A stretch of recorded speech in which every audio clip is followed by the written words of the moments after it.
nonfiction books by Black authors in 2014. Please join me in welcoming Allyson Hobbs to the National Archives.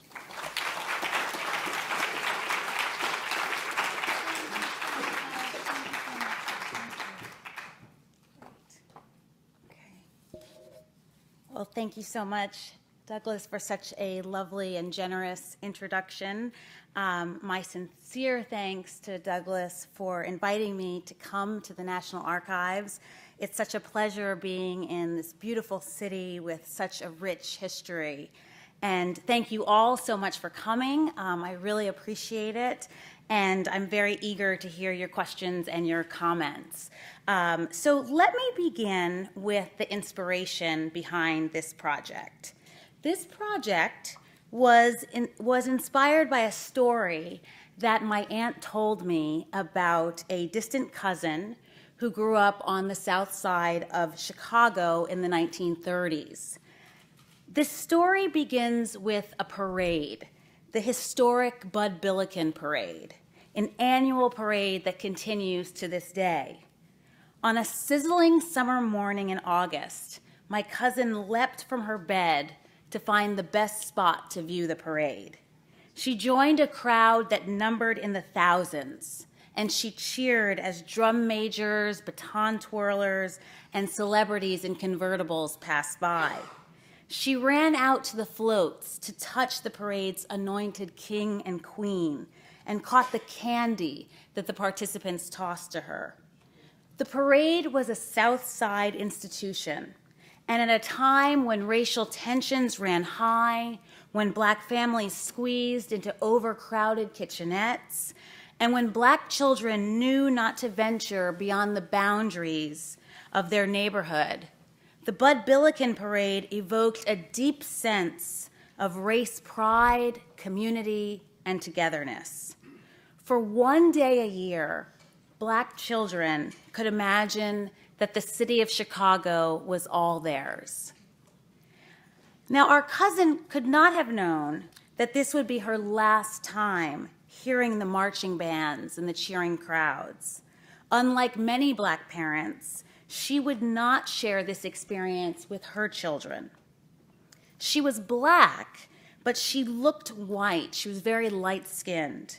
And at the insistence of her mother, after she graduated from high school, she would move far away from Chicago's South Side to Los Angeles to live the rest of her life as a white woman. It was not her choice. She pleaded with her mother. She did not want to leave her family, her friends, and the only life that she had ever known. But her mother was determined, and the matter was decided. Years later, after she married a white man and raised white children who knew nothing of her past, she received a very inconvenient telephone call.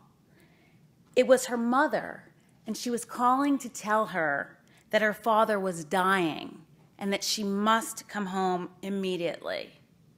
Despite these dire circumstances, she would never return to Chicago's South Side. The young girl who had once sat on a curb in Chicago's most historic Black neighborhood to watch America's largest Black parade was a white woman now, and there was simply no turning back. After my aunt told me this story, it stuck with me. It wouldn't leave me alone. So I have spent the last 10 years wrestling with this curious phenomenon of passing. Conventional wisdom tells us that a history of passing cannot be written, that those who passed left no trace in the historical record, and that only novelists, playwrights, and poets could write about this clandestine and hidden practice. But I believed that the sources were out there for historians, just waiting to be discovered. So I went into the archives looking for ghosts, hoping to tell their stories. To find these ghosts, historians must seek out unconventional stories that vary at different historical moments. In each era, Americans produced new sets of unexpected sources, from runaway slave advertisements to diary entries, from newspaper accounts to laws designed to preserve racial integrity and police the one-drop rule, from students' records at colleges and universities to articles in popular magazines. The sources on passing are abundant, but often found in unlikely places. These sources make plain that passing was generally an egalitarian practice. Elites tended to have greater access to resources and opportunities to pass, but given the right circumstances, the poor could cross over too. Men tended to enjoy greater mobility in American society, but under particular conditions, women passed almost effortlessly. These sources revealed passing to be a deeply individualistic practice, but also a fundamentally social act with enormous social consequences. The iconic image of the heartbroken yet sympathetic Black mother who must not speak a word nor lay eyes upon her white-looking child in public lays bare the painful consequences of this practice. A history of passing cannot be written without telling her story too. Passing was often an intentionally or involuntarily collaborative endeavor. Family members, friends, neighbors, and coworkers were often affected and sometimes implicated in this practice. Those who were left behind described the pain and the loss of this act just as keenly as those who passed. To pass as white meant to lose a sense of embeddedness in a community. For many family members and friends of those who passed, racial identity came to mean much more than an individual's rejection of the race. It meant no longer belonging as a family member and no longer sharing experiences, stories, and memories of times past. Passing is often represented as a story of gain. By passing as white, particularly during the years of legalized segregation, one could access a range of employment opportunities that would be otherwise restricted. One could live in a better neighborhood, and one could enjoy countless social privileges, like sitting in a more comfortable seat on a train, or being addressed as Mr. or Mrs., respectful titles reserved for white men and women only. But my cousin's story made me realize that to write a history of passing is to write a history of loss. The goal of my work is to explore not only what was gained by passing as white, but also what was lost by walking away from a Black identity. Racial passing is an exile, sometimes chosen, sometimes not. From the late 18th century to the present, racially ambiguous men and women have wrestled with complex questions about the conditions of their times, and they have fashioned complex understandings about their places in the world. Over these 2 centuries, countless African Americans passed as white, leaving behind families, friends, communities, and roots. Lives were lost only to be remembered in family stories like mine. My book is an effort to recover those lives. I join scholars who have argued that race is socially constructed and performative, but I keep my eye on what race and racial identity mean to those who are racialized. Rather than seeing racial identity from the racial regime looking down on those who passed as white, I bring into focus what passers saw when they looked out onto their own worlds. Race was quite real to those who lived with it, not because of skin color or essentialist notions about biology, but because it was social and experiential, because it involved one's closest relationships and one's most intimate communities. Let me take a step back now and offer broader historical context to this project. Racial passing in the United States is the focus of my project, but it must be acknowledged as only a subset of a much larger phenomenon that encompasses multiple disguises and forms of dissemblance. In the 19th century, as young men and women steadily migrated out of small towns to seek their fortunes in America's booming cities, American Victorians warned that these men and women might pass and enter higher social classes to which they did not belong, given the fluidity of early 19th century America. While American Victorians were fretting over class passing, Jewish applicants changed their names to outmaneuver discriminatory admissions policies that limited enrollments at universities such as Harvard, Princeton, and Yale. Chinese immigrants disguised themselves to pass as Mexicans and enter the U.S. from the U.S.-Mexico border during the era when Chinese were excluded from immigrating to the United States. In 1907, a U.S. government investigation discovered these photographs attached to fraudulent Mexican citizenship papers. Loretta Vasquez, a Cuban-born woman, passed as a Confederate soldier to fight in the Civil War and entered the ranks of numerous women who joined the military or participated in occupations and activities restricted to men. Gay men passed as straight, also known as putting their hair up, married women, and worked in professions that would have been unavailable to them if they had, quote, let their hair down. And Mez Mesro, the flamboyant jazz saxophonist born to Russian Jewish immigrants, passed as black to shore up his musical credentials. Here I have identified only a handful of examples of a sweeping phenomenon to demonstrate its flexibility and its adaptability to various historical contexts. The poor passed as the rich, women passed as men, Jews passed as Gentiles, gay men and women passed as straight, and whites sometimes passed as black. And of course, the reverse of each of these dyads was plausible given specific conditions and circumstances. Particularly in societies with relatively open and fluid social orders, the permutations on passing were endless. Now let me give you a brief overview of my book, which spans the late 18th to the mid-20th centuries.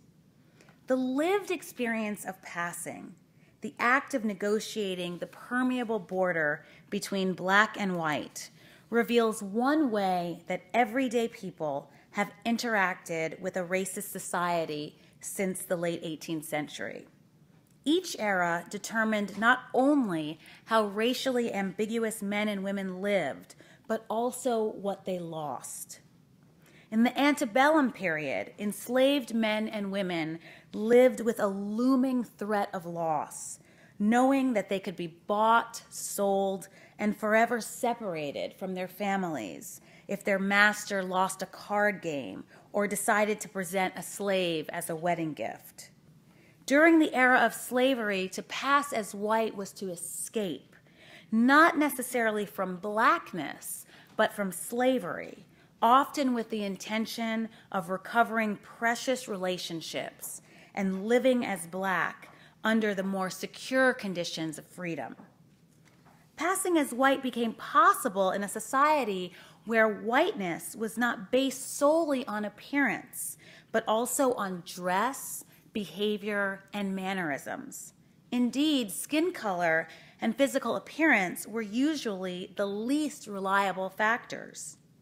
Racially ambiguous slaves drew on highly sophisticated understandings of racial, gender, and social norms to enact whiteness, and by doing so, many successfully passed to freedom. Ellen Craft passed as a white man, crossing both racial and gender lines to escape to freedom, while her darker-skinned husband played the role of her slave. It was necessary for Ellen to pass as a man because she knew it was highly unconventional for for a white woman to travel alone with a male slave. But the craft's convincing performance required far more than Ellen's white skin. It was Ellen's knowledge of how to dress and comport herself like a Southern gentleman, and her subtle and nuanced understandings of Southern social and gender norms that made this daring undertaking a marvelous success. Concerned that her beardless face might betray her, or that her illiteracy would prevent her from registering her name at hotels, Ellen became a master of improvisation. She bound her right hand in a sling so that she could ask others to sign her name for her. She bandaged her face so that no one would know that she did not have a beard. By feigning illness, disability, and even deafness, Ellen politely excused herself from conversation and won the sympathy of other travelers. In fact, Ellen played the role of a Southern gentleman so well that white Southern ladies reportedly swooned in her presence.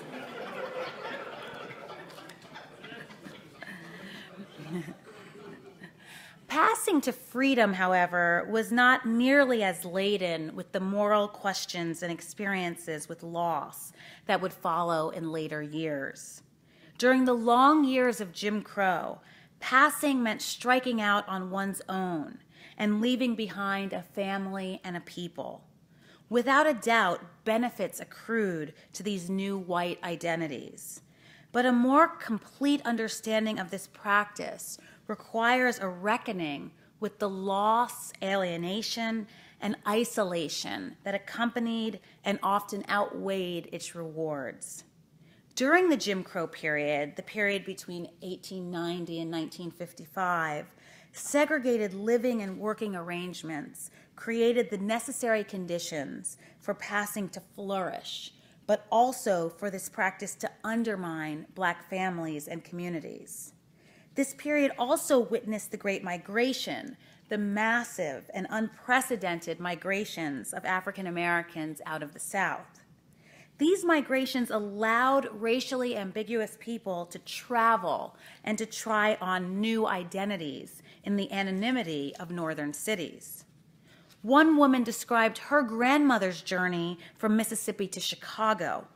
Once in Chicago and no longer immediately identifiable as Lula's daughter, her grandmother could easily enter the white world. When she presented herself for work in Chicago's all-white retail district, no one ever asked if she was Black. The question was unthinkable. Unwritten codes of racial decorum in the fine establishment where she worked prevented such scrutiny. This was one of the most common forms of passing during the Jim Crow era, working white while living Black.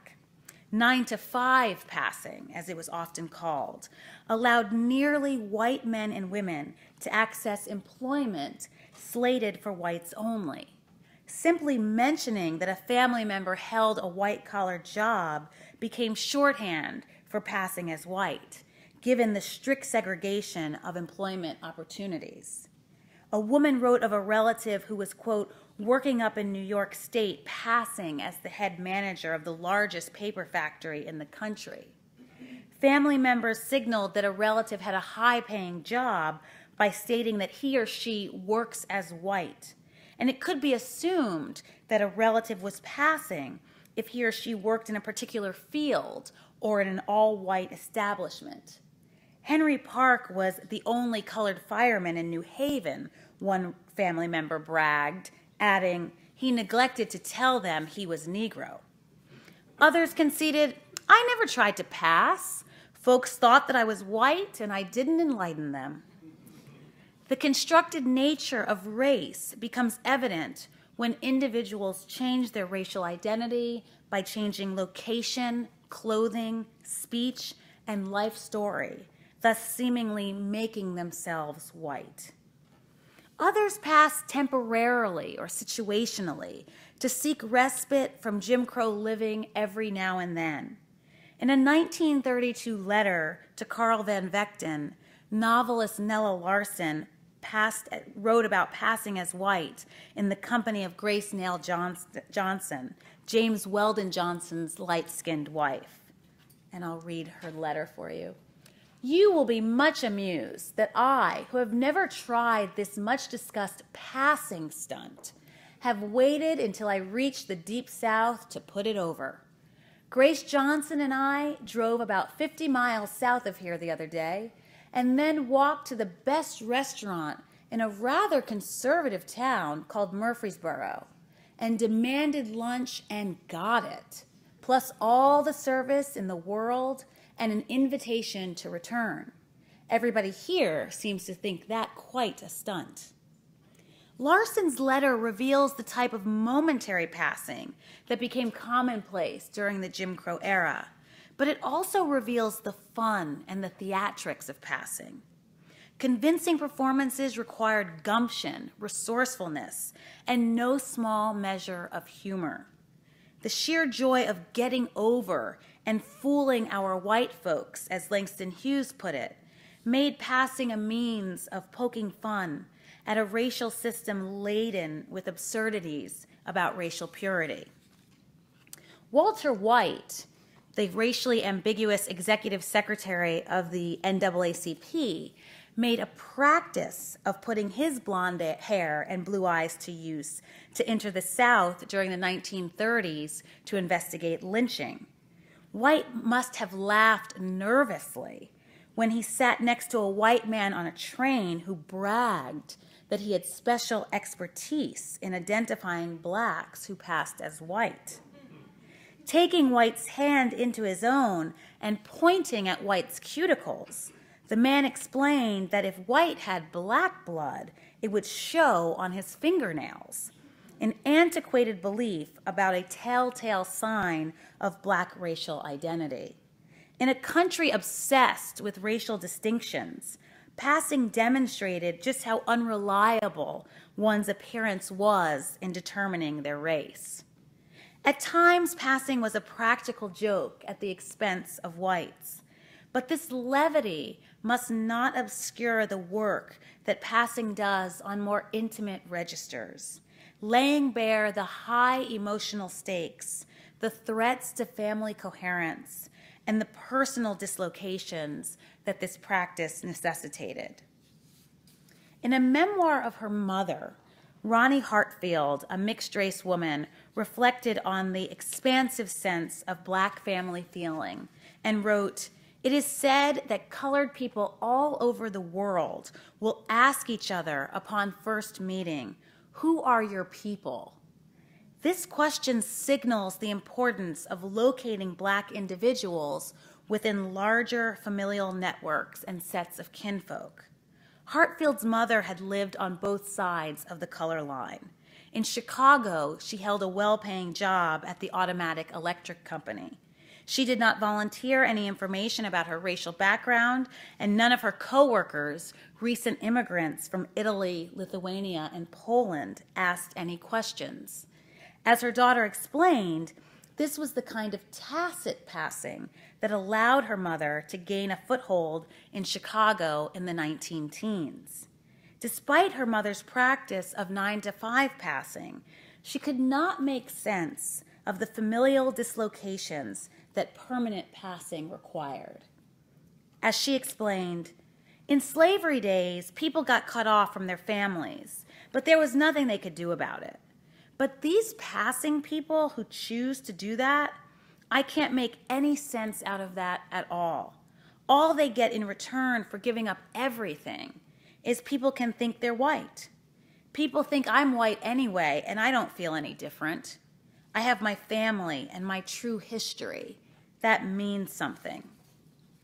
Shepard's family relationships and her true history were more meaningful than the privileges of looking white. Passing meant letting go of one's people, or as Shepard lamented, of giving up any thoughts of ever seeing one's colored family again, something that she could never conceive of. As she asked, how would anybody know who they were without their people? To Shepard's mind, letting go of one's people was nothing less than letting go of oneself. Let me conclude with one of the most heart-wrenching stories of passing that I discovered in the archives. This is a story of a woman named Elsie Roxborough. Elsie Roxborough was born to a storied African-American family, and she chose to pass as white after she graduated from the University of Michigan in 1937. And this is a picture of her during her freshman year at Michigan. Her story ends in tragedy. She took her own life in 1949. During the Depression, the Roxborough family lived a life that few Americans, white or black, could imagine. They had maids and chauffeurs. Elsie rode horses and drove her father's cars. The family vacationed with other blacks at Idlewild, a lakefront resort in western Michigan nicknamed the Black Eden. As one family friend explained, "We knew things were bad, but not for our crowd. We knew people sold apples on street corners, but we wore white linen jackets to Sunday school." Elsie was tall and slender, glamorous and vivacious. She had a beauty and charm that few men, black or white, could resist. Langston Hughes admired her.